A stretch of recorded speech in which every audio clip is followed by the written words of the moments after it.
Vamos a continuar con la videoclase, en esta oportunidad con el tema de hipertensión arterial sistémica. Un tema tan simple, a la vez tan compleja, porque lo podemos resumir en una elevación de la presión arterial, que tiene complicaciones macrovasculares, microvasculares, se diagnostica, tratamiento y listo, ahí termina. Pero a la vez es tan compleja porque esta enfermedad es silenciosa, no da síntomas ni signos a un inicio. Es un asesino maligno y pues que tiene y afecta a todas partes del cuerpo. Es una enfermedad sistémica. Ataca desde el cerebro, el corazón, los riñones, los vasos sanguíneos, toda la parte sistémica. Por lo tanto, está involucrado el neurólogo, el cardiólogo, el nefrólogo, el cirujano vascular, el cirujano torácico, el hemodinamista y todos, ¿no? ¿Y quién la trata la hipertensión arterial? Pues el médico que la diagnostica, porque es un problema, es una enfermedad de que le da problemas y se preocupa la OMS a nivel mundial. Entonces, este tema ha sido enfocado principalmente del libro de Harrison y sabemos que estos libros pues sacan de artículos, de guías para poner en su marco teórico. Por lo tanto, en hipertensión arterial sistémica pues está el séptimo consenso y ustedes que ven acá el octavo consenso que salió el 2014. Bueno, de ahí del Harrison está en el capítulo 247. ¿Y por qué es importante la hipertensión? En una encuesta nacional de salud y nutrición, esto en los Estados Unidos, realizado entre el 2005 y 2008, estimó que entre el 29 y el 31% de los adultos en los Estados Unidos tienen esta enfermedad. Es decir, de cada 10 personas, 3 tienen hipertensión arterial. ¿En Bolivia cuánto es? Pues no lo sabemos. Hay rumores que yo he escuchado por ahí, está entre el 10 y el 15%. Pero creo que en la ciudad del Alto, en Cochabamba o también en Santa Cruz, es muy importante la prevalencia e incidencia de esta enfermedad. Además, en los estudios, por ejemplo, de NANES, muestran que solo la mitad, el 50% de las personas tienen su control, es decir, tiene la hipertensión bajo control. ¿Ok? ¿Y cuándo se dice bajo control? Pues cuando tiene una presión arterial menos de 140 milímetros de mercurio. ¿Ok? En esta tabla lo he sacado del UpToDate, donde nos muestran los diferentes estudios a través del tiempo. Por ejemplo, acá evalúa el conocimiento de la hipertensión, el tratamiento y el control. Por ejemplo, para los años 80 en los Estados Unidos, el 50% pues sabía qué era la hipertensión, ¿no? ¿Para qué es la hipertensión y cuáles son sus complicaciones? Ya para el año 2008, el 80% de su población pues ya sabe qué es presión alta. Y veamos, y de estos pacientes que tenían el conocimiento de la presión arterial, solo el 30% realizaba tratamiento. Y solo el 10% tenía bajo control. Es decir, que no le daban importancia en lo más mínimo en cuanto a esta enfermedad. Pero ya para el 2008, 80% conocen la enfermedad, 72% están tratados y la mitad solo tiene bajo control. Por eso es que la hipertensión es una enfermedad silenciosa. Ustedes van a ver en las salas de nefrología pacientes que están en hemodiálisis sufriendo porque no tienen dinero, porque no tienen seguro, están esperando un trasplante renal porque tienen hipertensión o diabetes, ¿no? Yo quisiera hacer un estudio similar aquí en Bolivia para ver cuántos conocen hipertensión, cuántos están tratados y cuántos están bajo control. para estimar cómo está nuestra salud. Entonces vamos a definir, según el séptimo consenso y el octavo consenso de la hipertensión arterial. Normal es menos de 120/80. ¿Ok? Eso es normal. Hay una entidad que es prehipertensión, ¿ok? Donde la presión sistólica debe estar entre 120 y 139 y la presión diastólica entre 80 y 89 milímetros de mercurio. Y se la considera hipertensión etapa 1 y etapa 2 cuando la sistólica está entre 140 y 159, etapa 1, y mayor a 160, etapa 2. Lo mismo va con la presión arterial diastólica. Esto ustedes deben realizar un resumen para para estratificar a esos pacientes. Además, en el octavo consenso lo clasifica hipertensión sistólica aislada cuando tenemos una presión sistólica igual o mayor a 140 con menos 90 milímetros de mercurio de la presión diastólica. O también hipertensión diastólica aislada cuando la presión sistólica está menos de 140 o la diastólica mayor o igual a 90 milímetros de mercurio. Obviamente todos ustedes saben que la hipertensión arterial provoca enfermedades en el corazón: cardiopatía coronaria, falla cardíaca, enfermedad cerebrovascular isquémica o hemorrágica, enfermedad renal, arteriopatía periférica y demás. Algo muy importante que suele ser muy preguntado en los exámenes, ¿qué es la hipertensión de bata blanca? Es la hipertensión, se la define como la elevación de la presión arterial constantemente en las lecturas de un consultorio médico, pero no cumple con los criterios diagnósticos para hipertensión basada en lecturas fuera de la oficina. En resumen, es que el paciente cuando va al médico se pone ansioso, está un poco estresado o de miedo y por ende se liberan las catecolaminas que producen hipertensión. A eso se denomina hipertensión de bata blanca. ¿Ok? La hipertensión enmascarada es lo contrario, que puede ser que en el consultorio tenga buena presión y fuera del consultorio, en su hogar o en su trabajo, tenga presión alta. ¿Ok? Luego hay otros términos que debemos aprender, que es la retinopatía hipertensiva de moderada a severa, anteriormente llamada hipertensión maligna. No es nada más que es una retinopatía hipertensiva moderada grave que corresponde a una retinopatía hipertensiva de grado 3 y grado 4.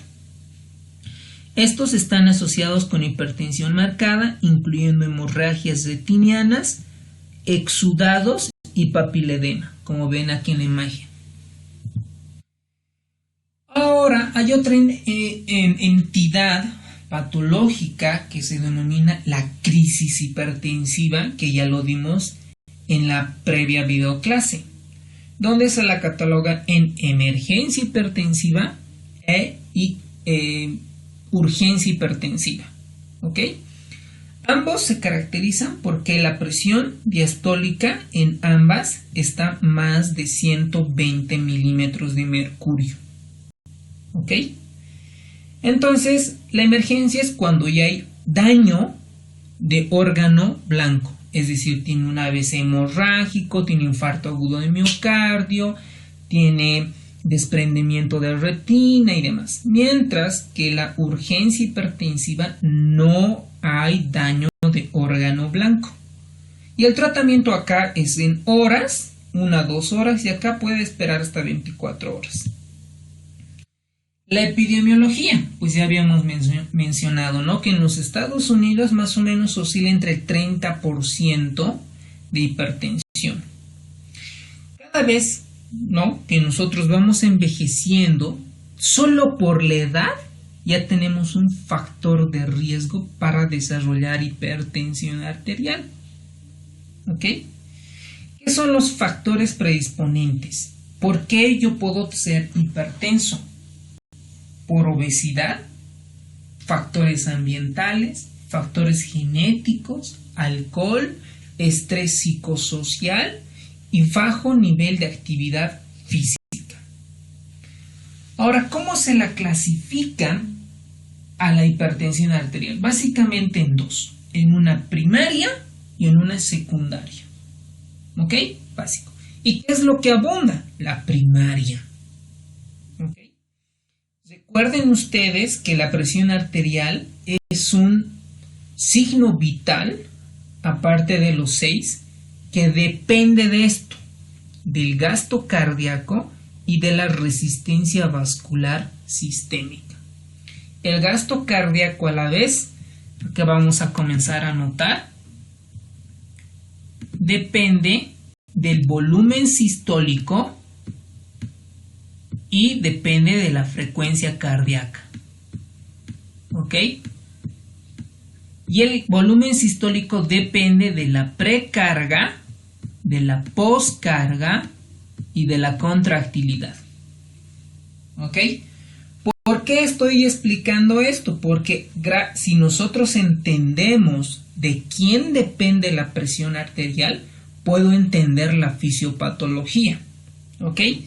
En el libro de Harrison me muestran determinantes de la presión arterial. O sea, es decir, ¿quién controla la presión arterial? El sistema nervioso simpático, el sistema renina-angiotensina-aldosterona y el volumen plasmático. ¿Ok? Y este volumen plasmático está mediado principalmente por los riñones, que vamos a ver posteriormente.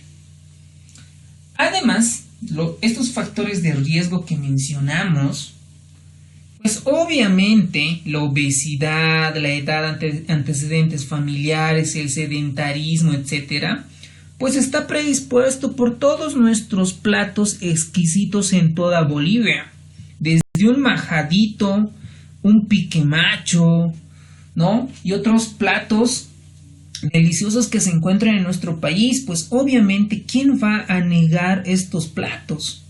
Pero esto, si se asocia más de 3 gramos de sal, es decir, yo le calculo más de 3 gramos, ya tengo un factor de riesgo para hipertensión arterial.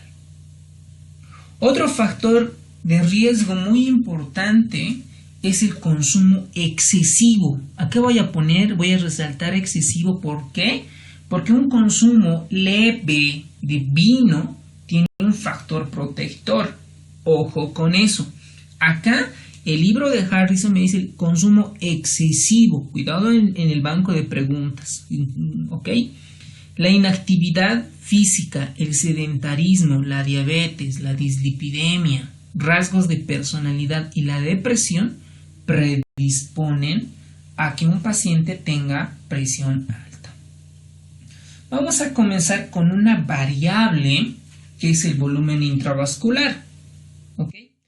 Ustedes recuerden, miren, acá tenemos nuestro vaso sanguíneo, tenemos plasma nadando por acá y tenemos varios osmolitos.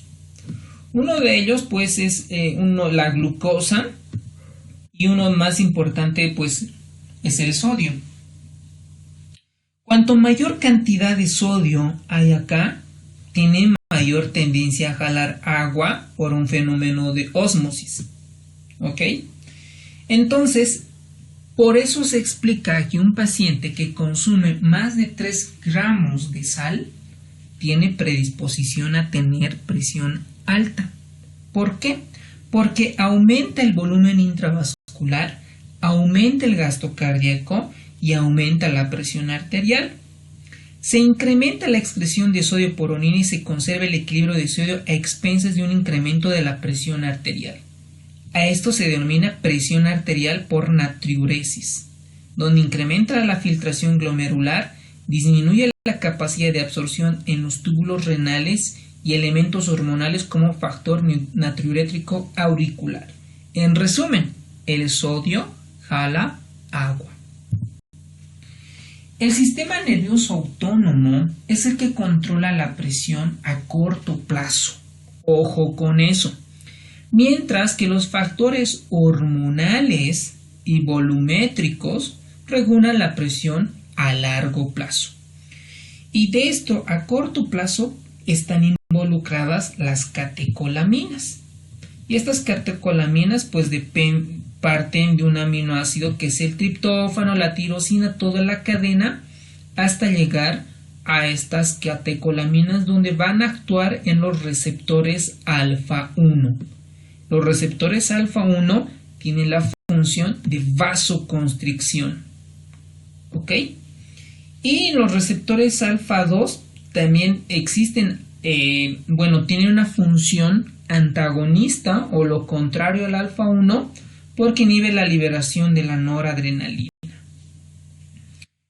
Ahora, en el sistema nervioso, cuando en el cuerpecito está circulando la adrenalina, la noradrenalina y demás, tienen receptores, es decir, tienen una puerta donde tocar para realizar una función. Por ejemplo, los receptores beta 1 se encuentran en el corazón. ¿Okay? Lo que estos van a provocar es un aumento del gasto cardíaco. ¿Ok? Comienza a aumentar el gasto cardíaco. Y ustedes recuerden que la presión arterial depende del gasto cardíaco y depende de la resistencia vascular sistémica. Y si yo aumento el gasto cardíaco, por ende voy a aumentar mi presión arterial. Y los receptores beta 2 son broncodilatadores. Estos se encuentran principalmente en los pulmones. Cuando tenemos un EPOC, una crisis asmática, usamos agonistas beta 2. Posteriormente, tenemos receptores, paroreceptores, que controlan o que detectan la presión arterial. Estos están ubicados en el seno carotidio y en el callado aórtico, cuya función es disminuir la estimulación simpática, la presión arterial y la frecuencia cardíaca. Y estos barorreceptores se adaptan a aumentos sostenidos de la presión arterial. Es decir, si un paciente tiene hipertensión arterial crónica, los barorreceptores ya no tienen esa función o esa capacidad de poder disminuir la presión arterial. Otro determinante, habíamos mencionado el volumen sistólico, el sistema nervioso autónomo, y esto está, ahora viene los que controlan a largo plazo. Tenemos el sistema de renina, angiotensina, aldosterona. Pues esto, pues todo el mundo sabe, ¿no? Que el angiotensinógeno está circulando por el plasma y viene la renina, le parte al angiotensinógeno convirtiéndole en angiotensina 1, que es un vasoconstrictor no tan potente. Viene unas enzimas convertidoras de angiotensina, que son una cininasa tipo 2, que proviene de las bradicininas y pues de péptidos inactivos y la convierte en angiotensina 2. Este es uno de los más potentes vasoconstrictores. Es más, ahora salió recién un artículo científico donde usaron moléculas recombinantes similar a la insulina, como se crearon angiotensinas 2 agonistas en pacientes con choque séptico. ¿Ok? ¿Por qué? Porque la angiotensina 2 es un vasoconstrictor muy potente. Entonces, cuando la angiotensina 2 va circulando por el plasma, ¿no? Tiene receptores donde unirse. Y si se comienza a unir en receptores AT1, comienza a activar la aldosterona. ¿Y qué hace la aldosterona? Efecto círculo vicioso. Agarra más sodio, detiene sodio y comienza a eliminar potasio e hidrogeniones. ¿Ok? Es la función de la aldosterona. ¿En dónde? En el riñón. Y pues la secreción de la renina, con el menos transporte de cloruro de sodio en la región distal de la rama ascendente de la nefrona, se secreta la renina cuando detecta cuando no hay mucho sodio en el riñón. ¿no? Y cuando también le dice que el varorreceptor, cuando hay baja presión, comienza a liberarse, o por estimulación del nervio simpático, ¿no? Es decir, de la cadena simpática. Y pues este angiotensinógeno, renina y demás también son sintetizados en el cerebro, hipófisis, aorta y demás órganos. Y esto es pues lo que tenemos como tal, ¿no? Los receptores AT1 principalmente participan en la secreción de aldosterona, ¿okay? Activa una acción celular directa, está en la pared de los vasos, estimula la proliferación de células de músculo liso, miocitos y vasos y predispone a la aterosclerosis. Todo lo contrario a los receptores AT2. Bueno, el exceso de angiotensina 2 predispone a la aterosclerosis, es decir, que los vasos sanguíneos son como unas cañerías ensarradas. Predispone a la hipertrofia cardíaca, pues obvio, porque el ventrículo izquierdo, al manejar tanto volumen, tanta presión, comienza a hipertrofiarse. Es como alguien estuviera yendo al gimnasio y alza mucho peso, porque el corazón al final se hipertrofia y al final falla. Y también pues predispone a la falla renal, la angiotensina 2. Este esquema pues se le ha puesto porque la aldosterona es estimulada por la angiotensina 2 y es secretada por la zona glomerular de la corteza suprarrenal. Ustedes recuerden que la corteza suprarrenal tiene una zona glomerular, fascicular y una reticular. Y de esta zona glomerular pues sintetiza la aldosterona, que nuevamente repito, predispone, sujeta, agarra, absorbe sodio y secreta potasio e hidrogeniones. ¿Ok? Esto es importante para entender qué es un hiperaldosteronismo o un hipoaldosteronismo. Y obviamente cuando la aldosterona comienza a liberarse mucho, produce hipopotasemia y alcalosis. Obviamente hipopotasemia, ¿por qué? Porque estoy perdiendo potasio, ¿no? Es un efecto colateral. ¿Por qué alcalosis? Pues porque también estoy eliminando muchos hidrogeniones, muchos ácidos. Las concentraciones elevadas de aldosterona también estimulan a la fibrosis cardíaca e hipertrofia del ventrículo izquierdo. ¿Y cómo puedo antagonizar o evitar esa función de la aldosterona? Es con la espironolactona, que son antagonistas de la aldosterona. Dentro de los mecanismos vasculares y factores determinantes en las arterias está el calibre de los vasos y la distensibilidad de las arterias. Sabemos que las venas es un gran reservorio del volumen circulante efectivo, ¿ok? Pero cuando este vaso sanguíneo comienza a perder la elasticidad, comienza a aumentar la resistencia vascular sistémica, que también es una determinante para la presión arterial. Entonces, un diámetro vascular guarda relación con la elasticidad del vaso, se convierte semirígido en hipertensión arterial, disminuye la distensibilidad, y esto hay hipertrofia del músculo liso en la túnica media de estas arterias y obviamente predispone a hipertensión arterial. Vamos a ir con las complicaciones. ¿Okay? Las complicaciones de la hipertensión es, primero, lo que más se afecta, bueno, afecta a todo el cuerpo, ¿no? Pero en el corazón lo que pasa es que ustedes recuerden que tenemos, por ejemplo, ahí, ¿no? La aurícula derecha, el ventrículo derecho, la aurícula izquierda, pero en la hipertensión lo que pasa es que existe, voy a exagerar, un aumento del ventrículo izquierdo. ¿Ok? ¿Por qué? Porque maneja mayor presión. Ustedes ven aquí en la imagen un corte transversal donde existe hipertrofia ventricular izquierda. Y cuando esta hipertrofia ventricular izquierda, tanto concéntrica o excéntrica, ya no funciona, pues lleva a una falla cardíaca.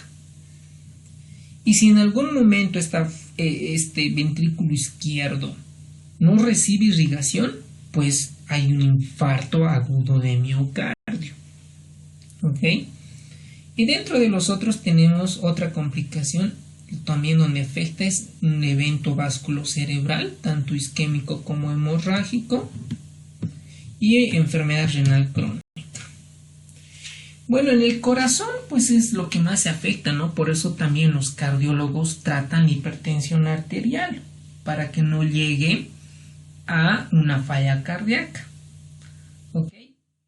Entonces lo que pasa es que, como les había mencionado, existe una hipertrofia marcada del ventrículo izquierdo, y a un principio, como esta hipertrofia ya no puede relajarse, ¿ok? No se relaja bien, porque recuerden que ustedes hay una sístole, contracción, y hay una diástole, que es relajación.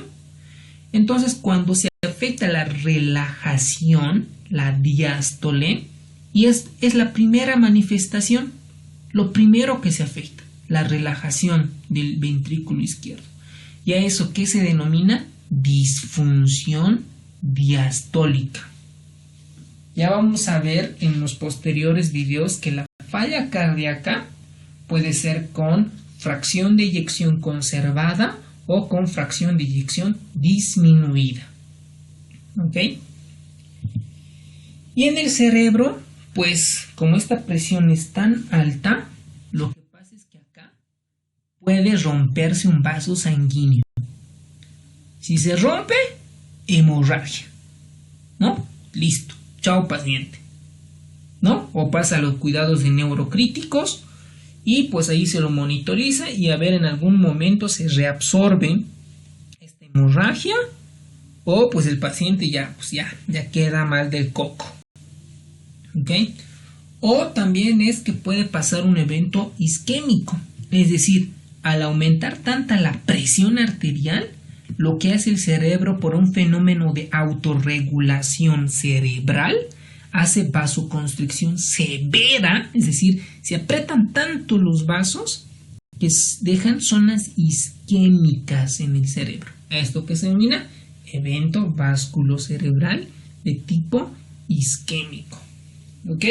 Que es una entidad pues igual, ¿no? Es otro tema, es otra videoclase. Y la hipertensión maligna pues es una encefalopatía que depende de la falla de autorregulación de la corriente cerebral. Otro, ¿no?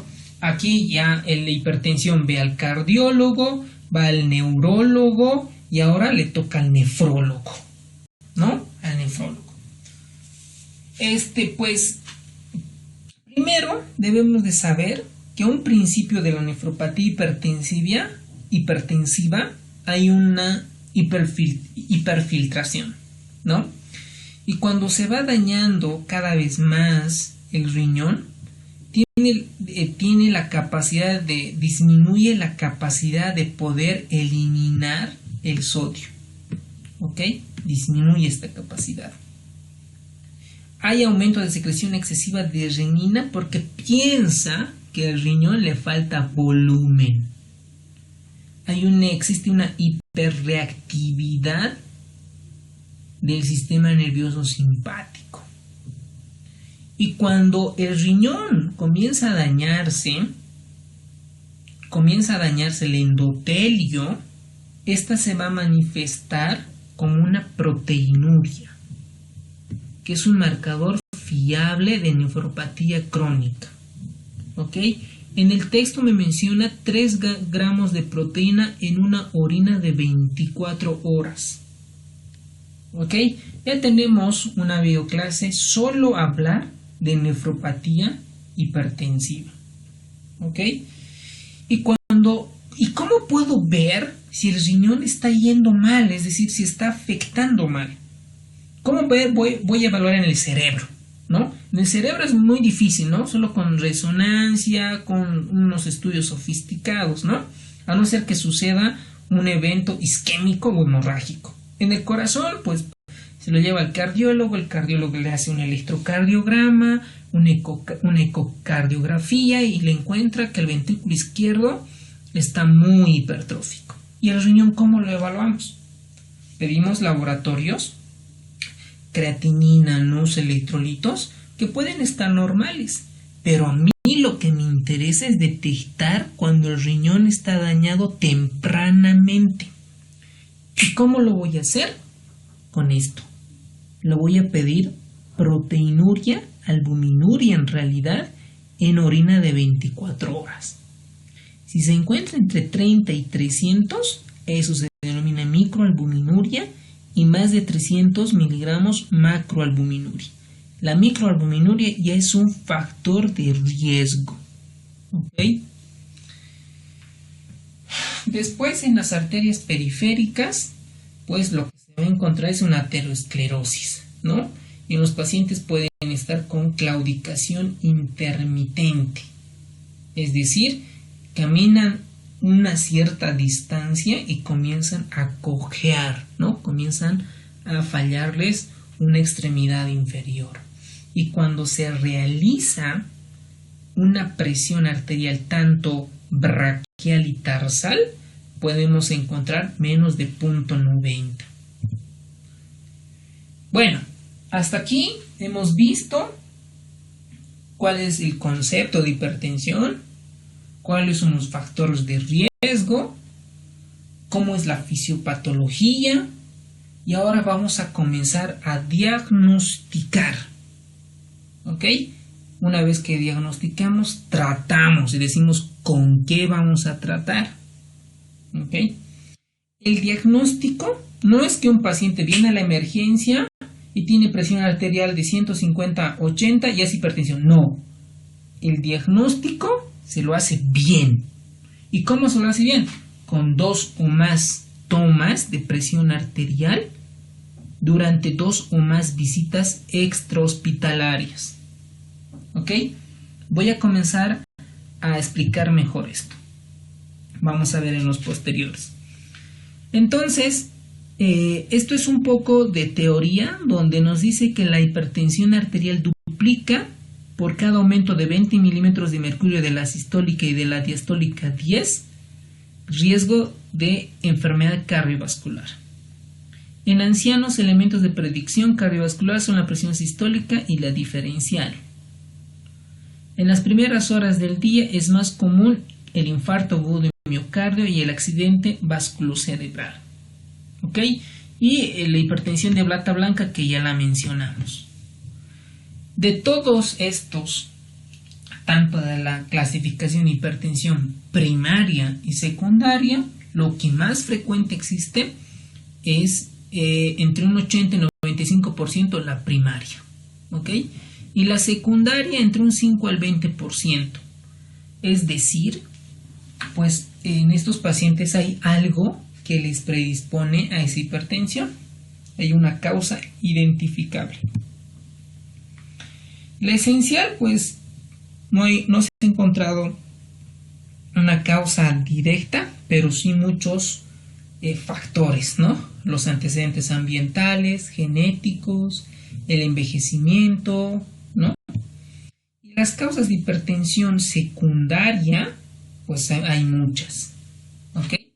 Aquellas damas que toman anticonceptivos orales, aquellos pacientes que toman AINES de uso crónico, antidepresivos, corticoides, medicamentos para bajar de peso, la eritropoyetina que se usa en los pacientes renales, la ciclosporina en pacientes oncológicos, drogas ilícitas, principalmente la cocaína que te da crisis hipertensiva. Luego otras tenemos el hiperaldosteronismo primario, la hipertensión renovascular, apnea obstructiva del sueño, feocromocitoma, Cushing hipo e hipertiroidismo, hiperparatiroidismo, coartación de aorta. Entonces, ustedes me dirán, a un paciente que llega con hipertensión, ¿debo buscar alguna de estas enfermedades? Obvio que sí, siempre y cuando tengan alguna sospecha de esta enfermedad. Por ejemplo, ¿qué pasa si un paciente llega en la emergencia o a la consulta con una presión arterial de 150/80?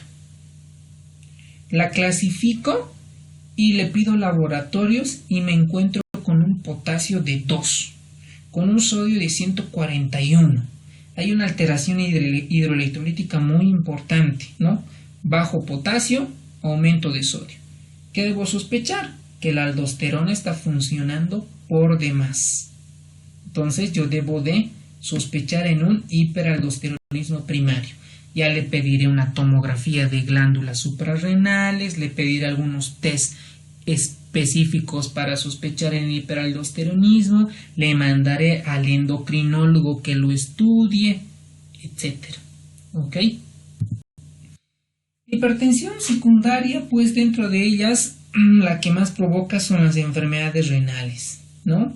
Dentro tenemos las nefropatía poliquística, tumores del riñón, neoplasias, secretores de renina, renovasculares como la displasia fibromuscular, trastorno arteriosclerótico, suprarrenales como ya mencionamos el hiperaldosteronismo primario, Cushing, deficiencias de ciertas enzimas como la 17-alfa hidroxilasa, la 17-beta hidroxilasa y demás enzimas, y todos estos lo que hemos mencionado. La hipertensión arterial secundaria, pues ya habíamos mencionado todo lo que son sus componentes, pero ahora vamos a hacernos hincapié al síndrome metabólico, que pues tiene otros hallazgos clínicos laboratoriales, ¿no? Como la resistencia a la insulina, la obesidad abdominal, hipertensión, dislipidemia, que pues antes se le llamaba síndrome X, ¿no? Y pues la hipertensión arterial secundaria a enfermedad renal, donde constituyen casi en pacientes que tienen nefropatías, es la más frecuente la hipertensión secundaria por nefropatía, sobre todo en pacientes con enfermedad renal crónica. Y la hipertensión renovascular, ¿no? Que principalmente está causada por aterosclerosis en arterias renales, displasias fibromusculares. Sospecharlos en casos de hipertensión grave, cuando no se las puede controlar. ¿Ok? Un paciente que viene con 150/90, ¿no?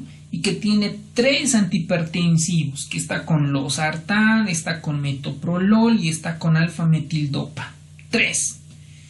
Y no se controla la presión, entonces yo debo de investigar como clínico cuál otras posibles causas secundarias me están provocando eso. ¿Ok? Como por ejemplo el aldosteronismo que ya habíamos mencionado, el síndrome de Cushing, pacientes que están con lupus o artritis consumen corticoides, o que el cuerpo pues comienza a producir por algún adenoma corticoides, o que la médula suprarrenal pues esté alterada y comience a tener alguna anormalidad produciendo catecolaminas y produciendo feocromocitomas. Dentro de las causas diversas de hipertensión, pues tenemos el síndrome de apnea obstructiva del sueño, ¿no? Son aquellos pacientes que durante la noche están durmiendo y entran periodos de apnea, ¿no? No respiran por 40 segundos, 30 segundos, ¿no? Y pues en el día comienzan a tener mucho sueño, ¿ok? O aquellos pacientes con coartación de aorta o algún tipo de endocrinopatías que produzcan hipertensión arterial secundaria, o cuando exista algún déficit de estas enzimas, ¿no? Como la 21-alfa hidroxilasa, la 11-beta hidroxilasa, pues que predispone a trastornos en la síntesis de corticosterona, aldosterona y demás. ¿Y cómo voy a hacer el diagnóstico de hipertensión arterial sistémica? Primero, tenemos que mencionar que el paciente que viene a emergencias con 120, con una presión arterial sistólica mayor o igual a 180 y la diastólica 110 milímetros de mercurio, ya se realiza el diagnóstico de hipertensión sin confirmación adicional.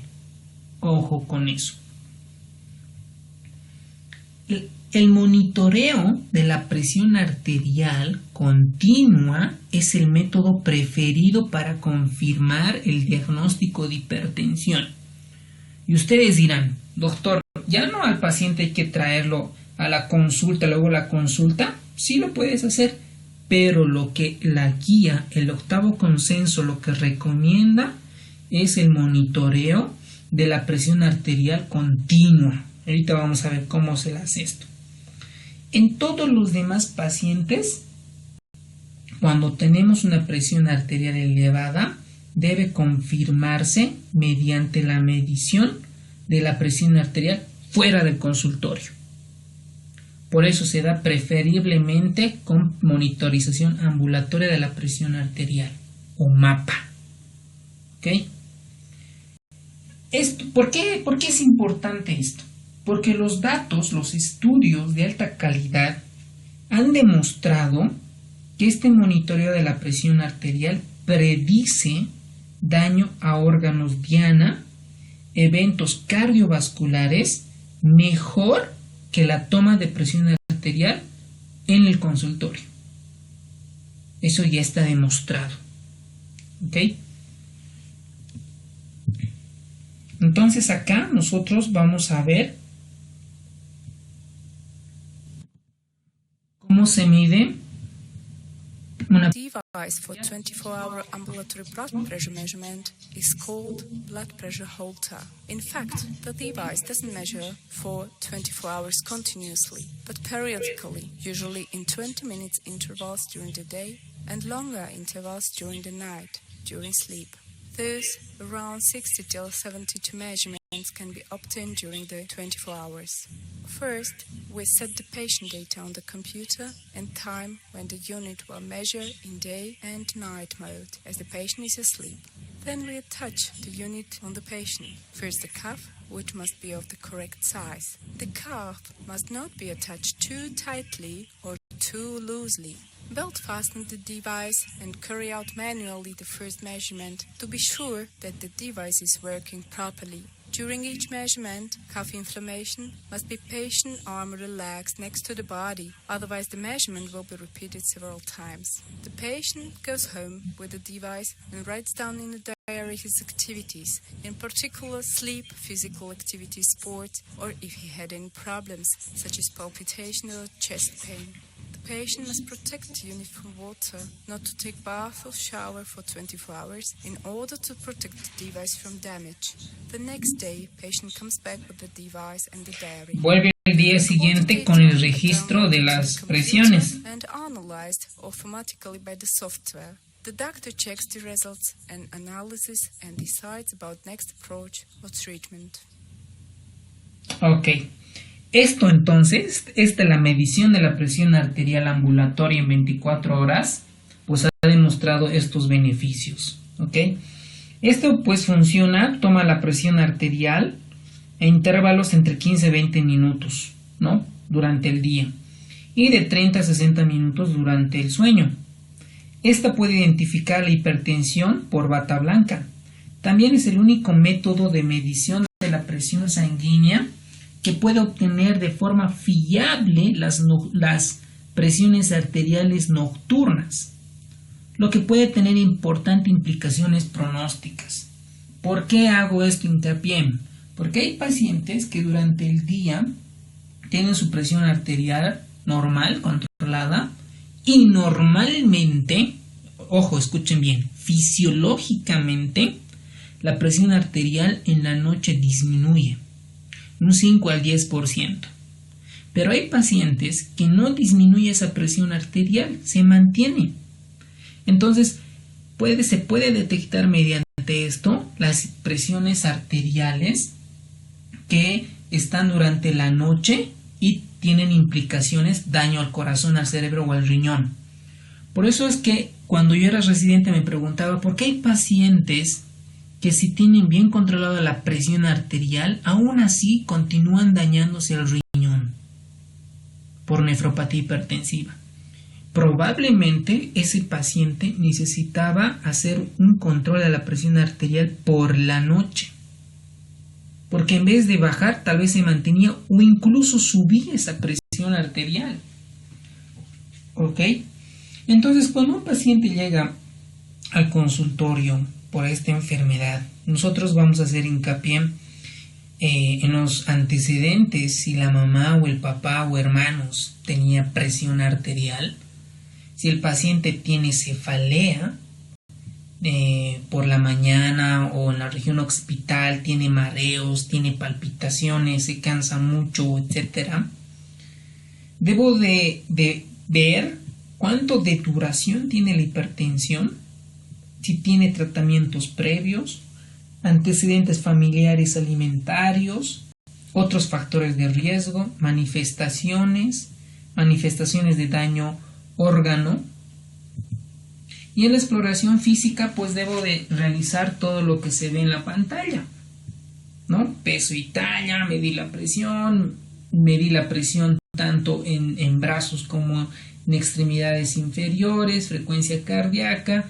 Ojo, a los pacientes hipertensos debo mandarle al oftalmólogo para que le realice un fondo de ojo y podamos ver si tiene algún tipo de hemorragias o exudados retinianos. ¿Por qué esto es importante? Porque yo puedo decir a este paciente, puedo prevenirle la ceguera en primer lugar. En segundo lugar, puedo decir cuánto tiempo de presión arterial no controlada estuvo este paciente. Entonces le examino el corazón, comienzo a buscarle si hay un tipo de soplos como que me pueden dar indicación de una insuficiencia mitral o una insuficiencia tricuspidia, ¿no? Sobre todo mitral, o datos clínicos que me hagan sospechar hipertrofia del ventrículo izquierdo. Comienzo a palparle pulsos, ¿no? A la arteria radial, la arteria femoral, la pedia, para ver si no tengo una disminución de pulsos, ¿no? Comienzo a auscultarle el pulmón para ver si no tiene derrame o algún tipo de estertores que me esté diciendo que el paciente esté en falla cardíaca. Le realizo un buen examen neurológico, ¿no? Entonces, como ustedes verán, el paciente llega con hipertensión, pues me va a tomar por lo menos media hora para realizar todos estos datos, ¿no? Si quiero un buen diagnóstico, un buen tratamiento, y el paciente va muy bien y pues todos nosotros famosos, ¿no? Y los métodos de laboratorio, pues es lo que vamos a pedir, ¿no? Un hemograma, glucemia, creatinina, NUS, electrolitos. Puedo pedir perfil lipídico, un electrocardiograma, una radiografía de tórax, ¿ok? El tratamiento lo vamos a ver en el segundo video, ¿ok?